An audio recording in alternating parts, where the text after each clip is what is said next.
Hello and welcome back to the advent of Beeb games, where I'll be playing a Lucky Dip Beeb game every day through until Christmas. So let's find out what's behind door number 2 today. It's Oxo by John Woolard, published in 1986 by the Electron user. Okay, so here we are, Oxo by John Woolard. It's a game of strategy between, two players. Each opponent takes it in turn to place either an X or an O on the 10 by 10 grid, and the object is to make as many combinations of the word OXO as possible. I wonder if this game was sponsored by the OXO company. Okay, so there's some extra features. We can have an auto start where it will randomly put a bunch of X's on the grid. We've got sound effects, but I am going to say that this is going to be quite difficult to do because I don't have a second player with me to really make this much of a challenge. But anyway, let's at least see what the game has to offer. So, all right, space to load the game. Yes, we'll have sound. Why not? Well, I'll be player 1. There we go.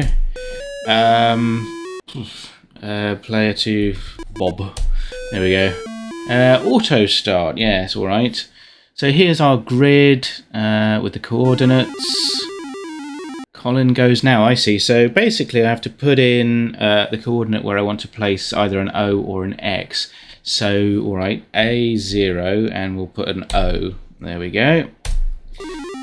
Right, now it's Bob's turn, the imaginary Bob. All right, so Bob is, well, let's just show how this works. So C0, and also put an O there. There you go. So Bob gets a point because he's made OXO. Now, presumably, there are ways to score multiple OXOs, so let's try, let's do I5O, and let me see, how are we going to do some multiples? So let's do G5O as well. Well, that makes an OXO. Now, how do you, I wonder how you get, let's see, does it give you a, do you get an extra go if you get an OXO? I think it only switches when you don't. Okay. Alright, so if Bob was to go to H4O, then we'll test that theory. Is it now Bob's go again? Yes, it is. I see. So, okay, well, that kind of makes sense. So if you manage to get an OXO, you then get another go.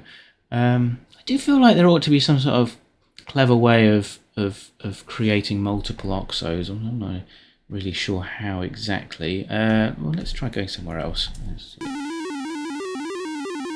Okay, and then if we were to put an O there, let's do E3O.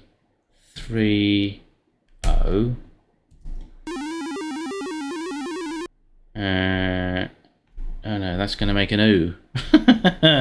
Yeah, that's not really. Not really what I was trying to achieve there. Okay, so all right, let's try and get an X. So if we do an I1X, and then we'll do a J1O.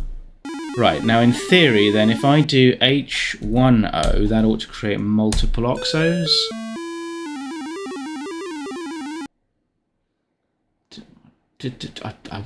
I didn't really look at the score to see whether that made any difference.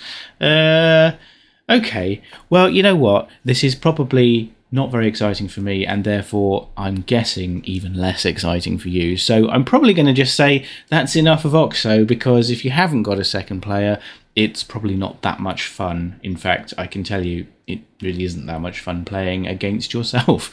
But there you go. It's a two-player game. I can't hold that against it. It's obviously got some sort of logical strategy thing going on here. I imagine if this is your sort of game, you probably might get a lot of entertainment out of it if you could find somebody else to play it with.